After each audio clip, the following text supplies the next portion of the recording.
Once you have your Facebook pixel installed, you'll be able to go back into your ads account under pixels and see here that your pixel is actually installed and working, because it's going to have a green dot.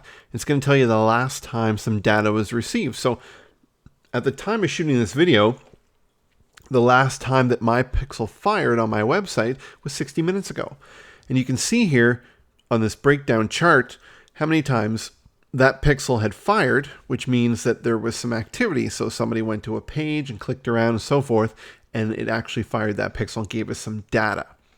So what we can see here down below under events is, some page views, viewed the home page, viewed the about, viewed one of our training libraries and so forth.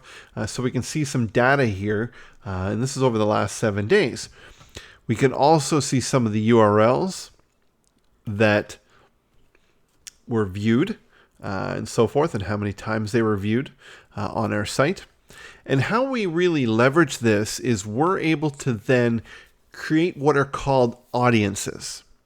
Now, an audience is a group of Facebook users that are a collective of either a set demographic or they have done a certain action.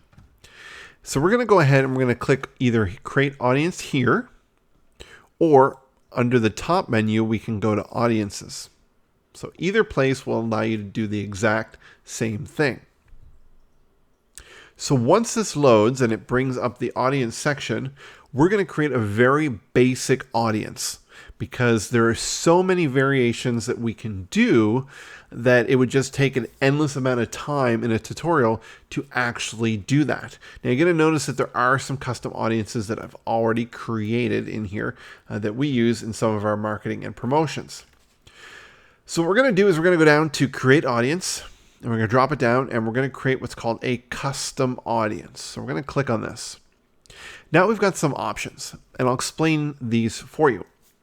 Really, only 3 of these 4 will relate to you. So a customer file, this would allow us to upload a CSV, which is an Excel document saved in a format called CSV, comma, separated value, that contains either a list of email addresses or a list of phone numbers. And this can be exported from a customer list or a newsletter list that you currently have. And what it will do is when you upload this, Facebook is going to then start to do the matching game. And it's going to try to match those email addresses with users who have a Facebook account. They're also going to match phone numbers with users that have the Facebook account. And in most cases, those are going to be the actual people that you have that information from. So then you have an audience of this. So keep that in mind, that you can market to your newsletter list and you can market to your customer list. So that's one thing you can do. Website traffic. So this is using the Facebook pixel that we just installed, or you installed, or your web designer had installed, and allows us to pick different specifics about what they're doing on your website, and that's what we're going to actually do. And the last one in here that pertains to what you're doing is engagement on Facebook. So it allows us to create a custom audience based on people who have engaged with your page, have watched videos that you've posted, and you can even break it down to watch, less than 3 seconds, 10 seconds, 50%, 90%. It's endless, the criteria that you would be able to do. So let's go ahead and click on website traffic here, and it's basing it on the Facebook pixel, which is what we have. It's going to say all website visitors in the last 30 days. So we could do that. We could do people who visit specific web pages, visitor time spent. This is from our events, so page views, visited homepage, visited a post, visited different pages, sales automation pages, CRM pages.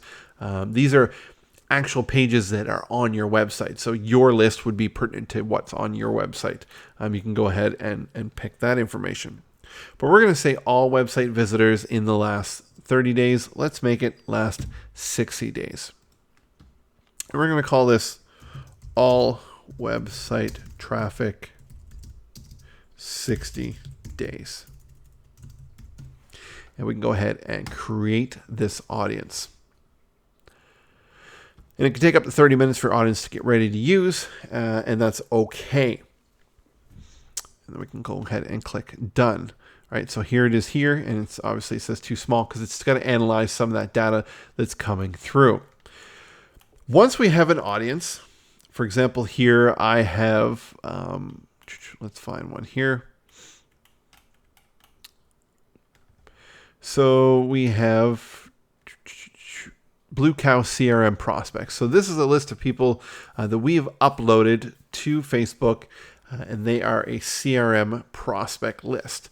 So we can then go ahead and take this group here and we can create an ad and promote to them.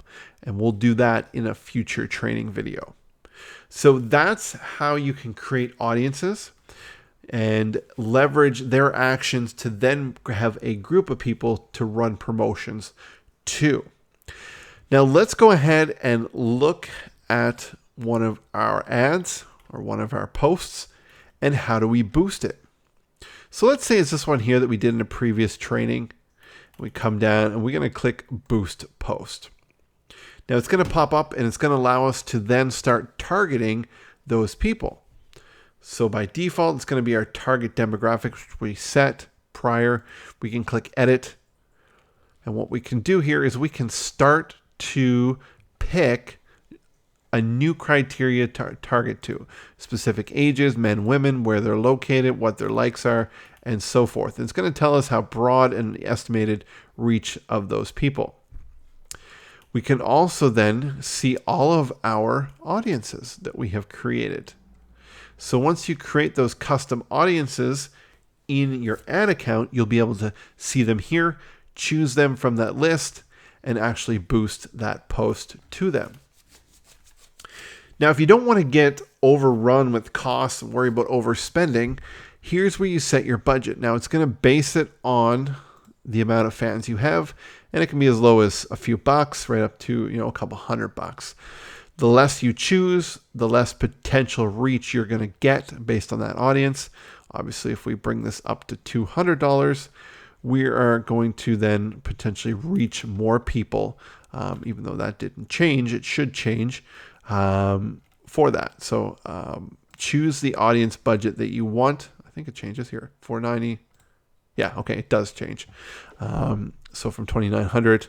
And it will change here down to $490 to $1,300. And then you pick your duration and how long it will run.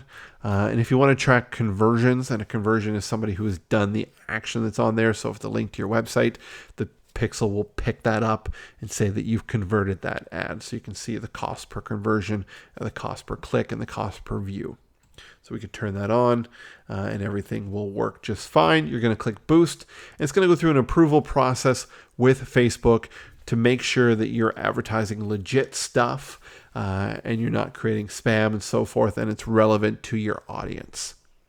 Once it gets approved, you'll get a notification and your ad will run, and the money will then obviously go down until it depletes that budget, and then you will get charged to that payment device, whether it's PayPal or credit card, for that amount of the Boost post.